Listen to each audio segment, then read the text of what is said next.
हरिओम, ओम आनंद ma'am, Om Shanti ma'am, ओम ज्ञान ma'am. आप सभी दर्शकों का हमारे चैनल पर स्वागत है। आज हम लोग बीएड फर्स्ट सेमेस्टर के अंतर्गत नैतिकता के विकास का अर्थ समझेंगे। नैतिकता का सीधा सीधा अर्थ होता है, एकदम सिंपल अर्थ लगाएं तो नैतिकता का मतलब होता है नियम युक्त क्रमशः क्रिया, यानी नियमों का क्रमशः प्रयोग करते हुए कोई कार्य किया जाए या व्यवहार किया जाए, या किसी चीज़ को हम समझने का प्रयास करते हैं या हम व्यवहारिक रूप से उस तरह से अपने व्यवहार को बनाना चाहते हैं, तो उसी को कहते हैं नैतिकता का विकास।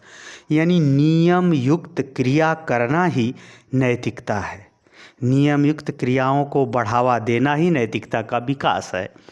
तो नैतिकता का विकास जैसे अनुशासन है, अनुशासन का पालन करना भी आपका क्या है, नैतिकता का विकास है। सभ्यता का मतलब होता है किसी व्यवहार के प्रति आप उत्तम ढंग से आचरण करना, तो सभ्यता का पालन करना भी आपका नैतिकता का विकास है। धर्म क्या होता है, सत्य और न्याय पर आधारित उचित कर्तव्यों की व्याख्या करता है। धर्म के अनुसार क्रमशः व्यवहार करना भी क्या है, नैतिकता का विकास है। तो नैतिकता हर जगह है, हर रूप में है, हर अवस्था में है, हर क्रिया में है, हर व्यवहार में है।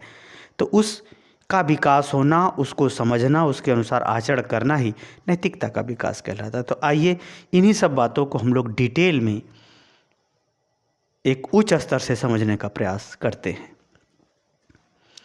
तो अगर हम बात करें उचित संबंध, जो भी आपके संबंध हैं, उचित संबंध यानी वस्तु व्यक्ति के बीच उचित संबंध, व्यक्ति व्यक्ति के बीच उचित संबंध, विपरीत लिंग के प्रति उचित संबंध, व्यक्ति का प्रकृति के प्रति संबंध, व्यक्ति का किसी वस्तु या व्यवहार के प्रति संबंध, जहाँ भी दो चीज़ें आपस में मिलती हैं, चाहे सजीव सजीव हो, चाहे निर्जीव सजीव हो, चाहे कुछ भी हो, चाहे प्रकृति जीव हो या जीव जीव हो, यानी उचित संबंध हो, यानी अच्छे संबंध के बीच न्याय युक्त यानी सही नियम और ढंग से क्रमशः व्यवहार का विकास होना ही नैतिकता का विकास कहलाता है। क्या कहलाता है, नैतिकता का विकास। यानी उचित संबंध, यानी जैसे अगर हमको कलम को छूना चाहिए तो हमारा और कलम के बीच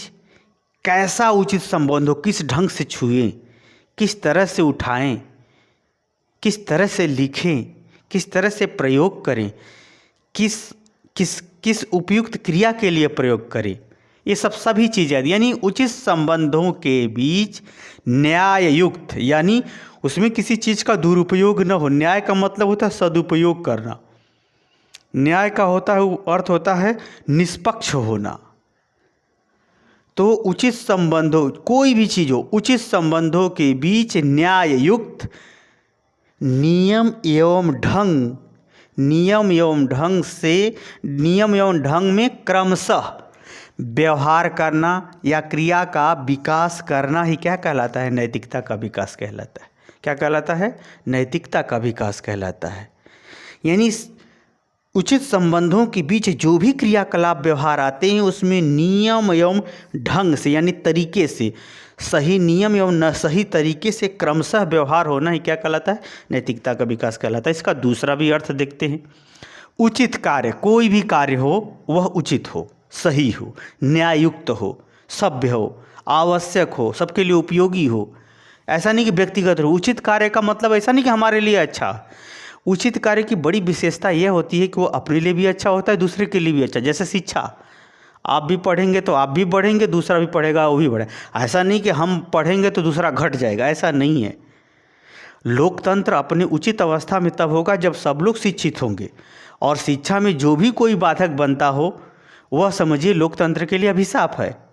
आगे चलते हैं। उचित कार्य की बहुत विशेषता थी, उसको मैंने बता दिया। उचित कार्य को उचित नियम यानी सही नियम से एवं सही तरीके से क्रमशः, उचित कार्य को उचित नियम उचित तरीका से क्रमशः व्यवहार करना ही, या व्यवहार को बढ़ावा देना ही, व्यवहार को सीखना ही, उसको अपनाना ही क्या कहलाता है, नैतिकता का विकास, मोरल डेवलपमेंट कहलाता है। मोरल डेवलपमेंट कहलाता है। आइए इन सब दोनों बातों को अगर मिला करके देखें या बहुत बड़ी बातों को बहुत छोटे में देखें तो वो भी अर्थ देखते हैं। आदर्शों के अनुरूप, आदर्श का मतलब होता है कि उत्तम अवस्था, कार्य के करने के तरीका का उत्तम अवस्था। वह आदर्श किसी व्यवहार का उत्तम स्वरूप, किसी मनुष्य का व्यवहार में उत्तम स्वरूप, किसी संविधान का या किसी कार्य का उत्तम स्वरूप। यानी यहाँ आदर्श कुछ भी हो सकता है, आदर्श व्यक्ति भी हो सकता है, आदर्श तरीका भी हो सकता है, आदर्श वस्तु भी, आदर्श जो है स्थिति हो सकती है, परिस्थिति हो सकती है।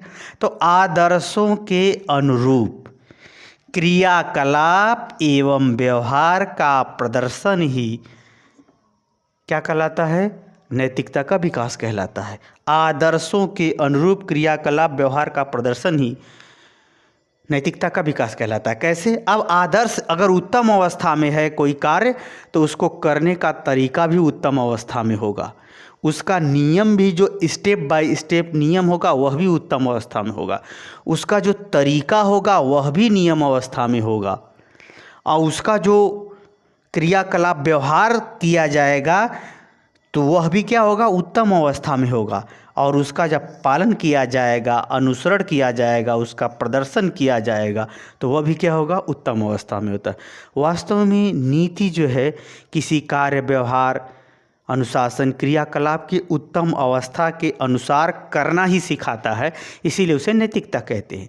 तो यह बहुत बड़ी बात संक्षेप में कह दिया गया। आदर्शों के अनुरूप आदर्श कार्य, आदर्श व्यवहार, आदर्श नियम, आदर्श सोच, आदर्श समझ इत्यादि के अनुरूप क्रियाकलाप व्यवहार का प्रदर्शन या अनुकरण करना ही नैतिकता का विकास कहलाता है। क्या कहलाता है? नैतिकता का विकास। अगर संक्षेप में मैंने शुरू में बताया कि उपयुक्त नियम जो सबके लिए सही हो, उपयुक्त नियमों के अनुसार क्रियाकलाप करना ही, क्रियाकलाप व्यवहार करना ही क्या कहलाता है? नैतिकता का विकास। है सिंपल में बताया। अब आइए थोड़ा सा और इससे व्यापक अर्थ बताता हूँ। नियम, अनुशासन, सभ्यता, संविधान इत्यादि का व्यवस्थित एवं क्रम ढंग से पालन करना ही क्या कहलाता है? नैतिकता का विकास कहलाता है। क्या कहलाता है? नैतिकता का विकास कहलाता है। यानी नियम, अनुशासन, सभ्यता, संविधान इत्यादि का व्यवस्थित रूप से, व्यवस्थित एवं क्रम ढंग से पालन करना ही या पालन करने की प्रवृत्ति का विकास करना ही क्या कहलाता है? नैतिकता का विकास कहलाता है। वास्तव में हम अकेले नहीं हैं, संसार में अनेक लोग हैं, तो सभी व्यक्ति के अधिकार और कर्तव्य सुरक्षित रहें, उसमें संतुलन बना रहे, इसके लिए नियम की ज़रूरत पड़ती है, अनुशासन की ज़रूरत पड़ती है, सभ्यता की ज़रूरत पड़ती है, संविधान की ज़रूरत पड़ती है, ये सब क्या है? नैतिकता के ही विविध रूप हैं। नैतिकता के ही क्या है? विविध रूप हैं। इसलिए इनका व्यवस्थित ढंग से क्रमशः अगर पालन करने की प्रवृत्ति का या गुणों का या व्यवहार का आपके अंदर विकास होता है, तो उसे हम क्या कहते हैं? नैतिकता का विकास कहते हैं। तो मुझे उम्मीद है कि नैतिकता के विकास का साधारण अर्थ, व्यवस्थित अर्थ, अर्थ व्यापक अर्थ, तीनों अर्थ आप समझ गए होंगे। समझ गए हैं तो बिना देरी किए जल्दी से जल्दी शेयर कीजिए, चैनल को सब्सक्राइब कीजिए और लाइक कीजिए। हरिओम।